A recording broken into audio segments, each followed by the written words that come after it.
Assalamualaikum warahmatullahi wabarakatuh. Salam sehat buat teman-teman peserta diklat. Nah, hari ini kembali kita akan mengulas topik terkait sistem kontrol.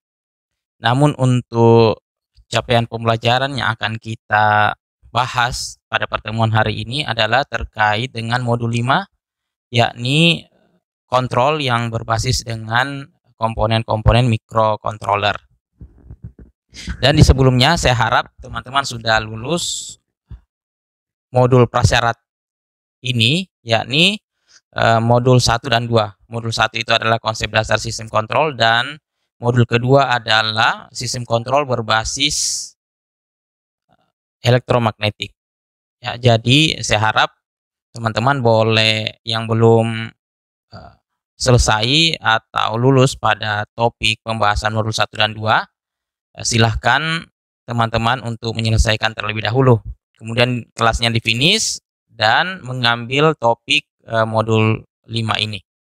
Baik, untuk seperti biasa ya, kita akan menggunakan media pembelajaran di aplikasi website learning saya, Home Learn with Arif Rahman.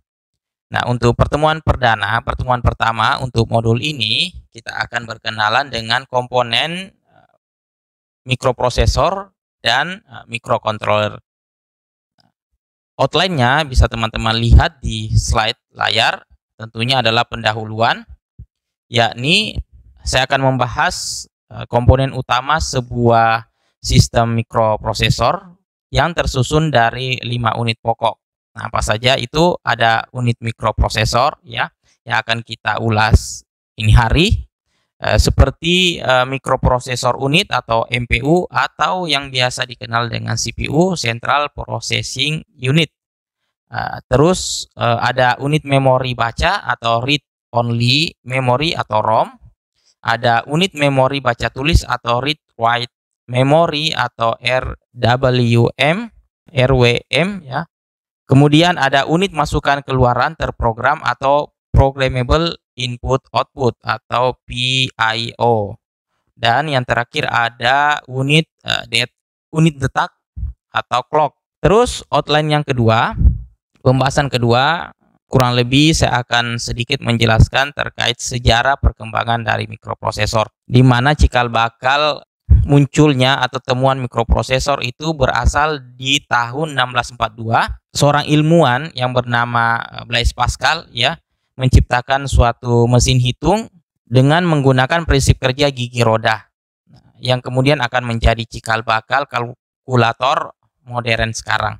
Outline berikutnya 3, yakni arsitektur mikroprosesor. Arsitektur mikroprosesor yang umumnya dikenal ada 2, yakni arsitektur von Neumann yang digunakan dalam mikroprosesor seperti Intel 8086 dan Intel 80386 yang menggunakan memori tunggal untuk instruksi dan datanya. Sementara itu, arsitektur mikroprosesor yang kedua adalah arsitektur Harvard. Arsitektur ini digunakan dalam mikroprosesor seperti Motorola 6800 yang menggunakan 2 memori terpisah untuk instruksi dan data. Untuk outline selanjutnya yakni mikroprosesor tipe Z80. Nah, mikroprosesor Z80 ini yang kemudian dikembangkan oleh perusahaan bernama Zilog Incorporation. Mereka mengembangkan mikroprosesor di tahun 1976 yang sangat populer dikenal dengan tipe Z80. Z80 ini digunakan dalam beberapa aplikasi industri dan hobi elektronik hingga saat ini. Dan itu yang akan kita ulas atau bahas terkait penggunaan mikroprosesor Z80 ini. Mikroprosesor Z80 juga adalah salah satu mikroprosesor klasik yang sangat dihormati oleh para pengembang sistem. Nah, baik, kita mulai saja ya untuk outline yang pertama. Nah, untuk materi pertama kita akan berkenalan dengan mikroprosesor. Mikroprosesor adalah sebuah chip mikrokomputer atau umumnya dikenal dengan chip IC atau integrated circuit atau sirkuit yang terintegrasi, yang terdiri dari unit pemrosesan sentral atau CPU, memori, dan perangkat masukan atau keluaran yang terdapat pada perangkat elektronik seperti komputer, telepon, seluler, dan peralatan rumah tangga modern dan sistem terintegrasi lainnya. Mikroprosesor ini kemudian berfungsi sebagai otak dari sistem tersebut, memproses informasi dan mengendalikan operasi perangkat tersebut. Nah, berikut adalah beberapa fungsi utama dari mikroprosesor. Yang pertama adalah pengontrol operasi sistem.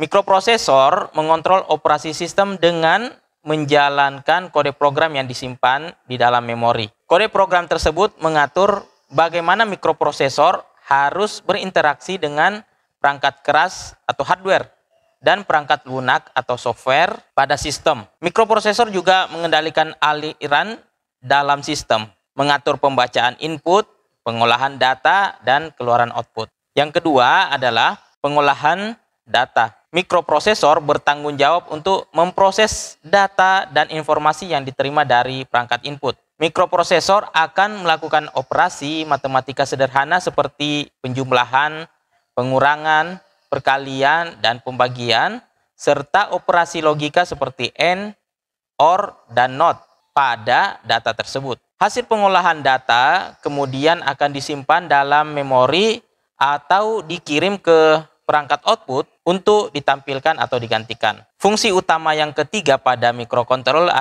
adalah pengendali perangkat input atau output, yakni mikroprosesor dapat mengontrol dan memantau perangkat input atau output seperti sensor, aktuator, layar, dan perangkat lainnya. Mikroprosesor akan membaca sinyal dari perangkat input, mengolah data, dan memberikan sinyal ke perangkat output untuk mengontrol operasi tersebut. Fungsi yang keempat yakni pengaturan komunikasi. Maksudnya, mikroprosesor dapat digunakan untuk mengatur komunikasi antara perangkat yang terhubung dalam jaringan, misalnya pada sistem komputer.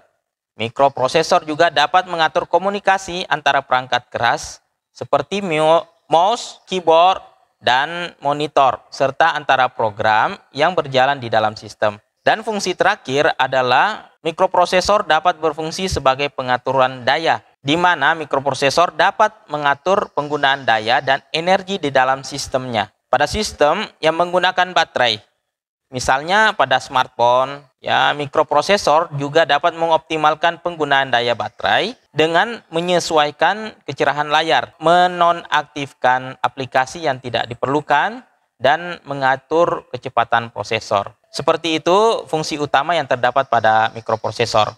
Semoga teman-teman sudah mengetahui atau berkenalan atau punya gambaran terkait dengan komponen mikroprosesor. Adapun sejarah perkembangan mikroprosesor, yakni pada kisaran tahun 1642, Blaise Pascal menciptakan mesin hitung yang menggunakan prinsip kerja gigi roda yang kemudian menjadi cikal bakal ditemukannya kalkulator modern sekarang. Yang berkembang kemudian di tahun 1971, mikroprosesor ini kemudian pertama kali diperkenalkan atau dikembangkan oleh perusahaan Intel Corporation dan disebut dengan Intel 4004 berupa LSI atau Large Scale Integration. Mikroprosesor ini memiliki kecepatan operasi 108 kHz dengan 46 perintah dan memuat data sebanyak 4 bit setiap saat. Namun, penemuan mikroprosesor ini kemudian mengubah dunia teknologi dan membuka jalan bagi revolusi teknologi komputer. Di tahun kemudian, tepatnya di tahun 1974, Intel mengembangkan mikroprosesor 8 bit baru yang disebut dengan Intel 8080. Mikroprosesor ini tentunya lebih cepat dan lebih efisien dari pendahulunya. Jumlah instruksi pun ditambah menjadi 48 bit dan dapat digunakan dalam sistem komputer dan perangkat elektronik lainnya. Mikroprosesor 8080 menjadi dasar dari komputer pribadi pertama seperti Altair 8800 yang diluncurkan pada tahun 1975. Nah, sejak saat itu ada beberapa jenis mikroprosesor yang telah dikembangkan dengan arsitektur yang berbeda-beda, seperti arsitektur von Neumann dan arsitektur Harvard.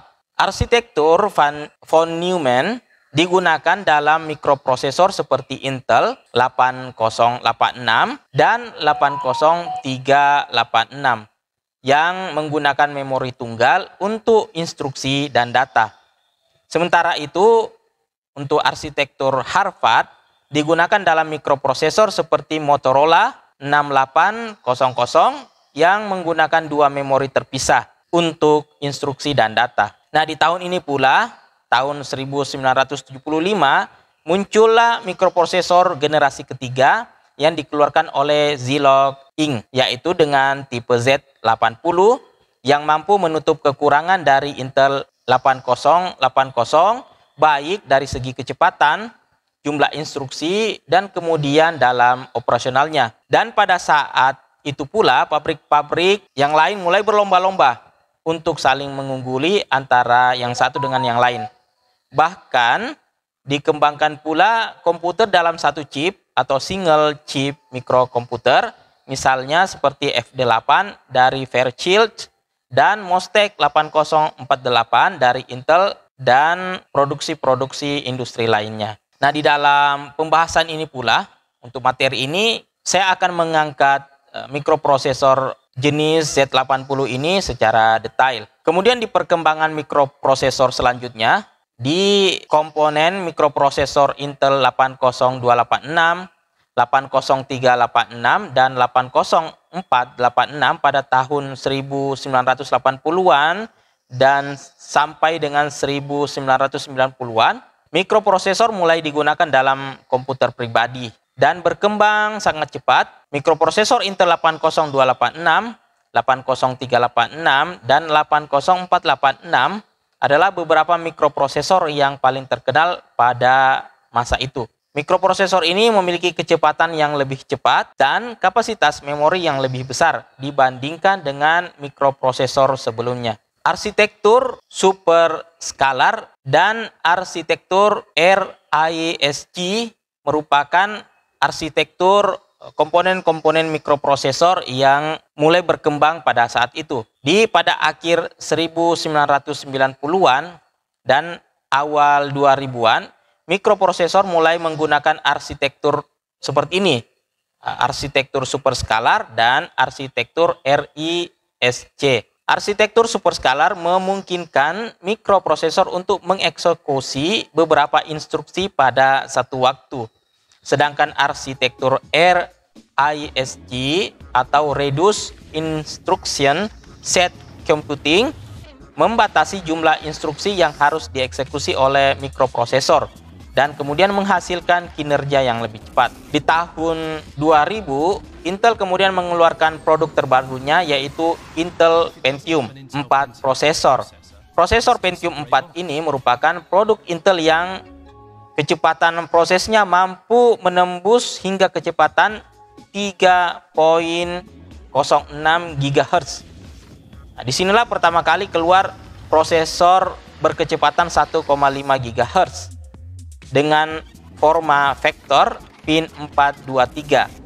Setelah itu Intel merubah format vektor prosesor Intel Pentium 4 menjadi pin 478 yang dimulai dari prosesor Intel Pentium 4 berkecepatan 1,3 GHz sampai yang terbaru yang saat ini mampu menembus kecepatan hingga 3,4 GHz. Kemudian seiring perkembangan zaman dan teknologi, maka ditemukanlah mikroprosesor modern yang digunakan pada saat ini. Mikroprosesor modern memiliki berbagai bentuk dan ukuran seperti mikrocontroller, FPGA, dan prosesor mobile yang digunakan pada smartphone dan tablet. Nah, mikrocontroller biasanya digunakan dalam sistem yang terintegrasi untuk mengontrol perangkat elektronik seperti mesin cuci, mesin fotokopi, perangkat medis, dan masih banyak lagi. FPGA FPGA atau Field Programmable Gate Array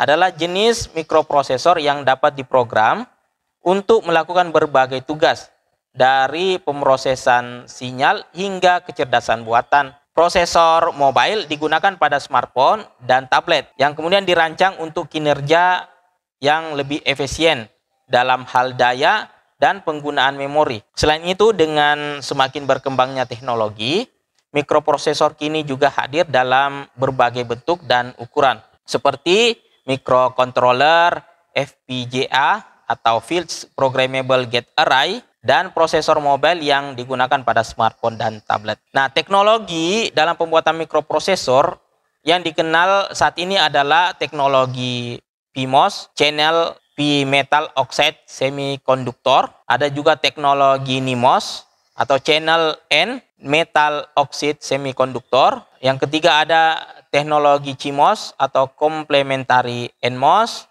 Ada teknologi bipolar jenis ECL. Ada teknologi bipolar jenis Schottky, ada teknologi bipolar berjenis TTL, teknologi gallium arsenide, dan lain-lain. Dari sekian teknologi ini yang digunakan dalam pembuatan mikroprosesor, maka yang paling murah adalah teknologi PMOS, dan yang paling sedikit penggunaan dayanya adalah jenis teknologi CMOS. Pada tabel 1.1 berikut, dijelaskan beberapa macam mikroprosesor dan jenis teknologi yang dipergunakannya. Seperti teman-teman bisa lihat di tabel, sudah sangat detail saya berikan dari jenis teknologinya seperti PMOS, NMOS, CMOS, Schottky, TTL, dan ECL, dan di mana saja teknologi ini yang digunakan pada mikroprosesor. Selanjutnya, di materi berikutnya kita akan membahas mikroprosesor Z80. Di pembahasan sebelumnya, saya akan menitik beratkan pada pembahasan mikroprosesor Z80.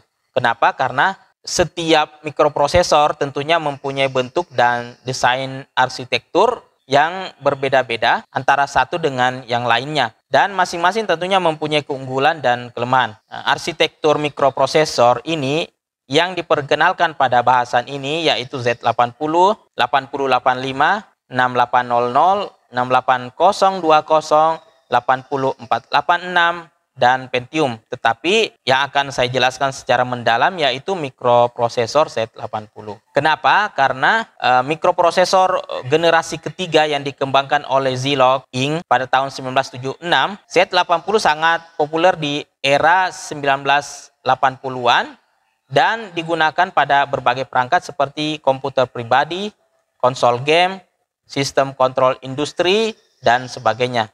Z80 juga masih digunakan dalam berbagai aplikasi industri dan hobi elektronik hingga saat ini, dan merupakan salah satu mikroprosesor klasik yang sangat dihormati oleh para pengembang teknologi mikrocontroller. Mikroprosesor ini memiliki berbagai fitur penting seperti arsitektur 8 bit, ya, ada RAM, ada ROM eksternal dengan register 8 bit, mode pengalamatan 16 bit, dan sekitar 158 instruksi yang berbeda. Berikut dalam slide teman-teman bisa lihat beberapa fitur penting dari Z80 ini, yakni ada arsitektur 8 bit. Z80 ini memiliki bus data 8 bit dan dapat memproses data dalam format 8 bit. Terus yang kedua itu fitur penting lainnya karena kecepatannya, ya. Z80 dapat berjalan pada kecepatan clock hingga 4 MHz. Ada RAM dan ROM hingga 68 KB. Fitur lainnya ada register. Z80 memiliki 16 register 8 bit termasuk register utama A, B, C, D, E, H, L, dan F, serta register indeks I, X, dan Y. Kemudian fitur lainnya ada mode pengalamatan. Z80 juga dapat bekerja dalam mode pengalamatan 16 bit yang memungkinkan alamat memori hingga 64 KB.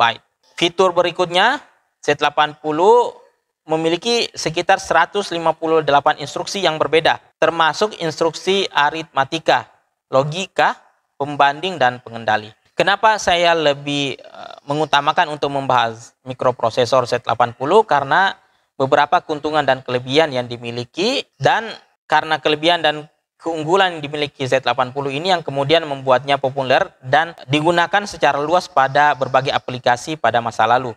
Beberapa kelebihan dan keuntungan dari mikroprosesor antara lain, yang pertama itu kompatibilitasnya. Mikroprosesor Z80 dirancang untuk kompatibilitas dengan mikroprosesor Intel 8080.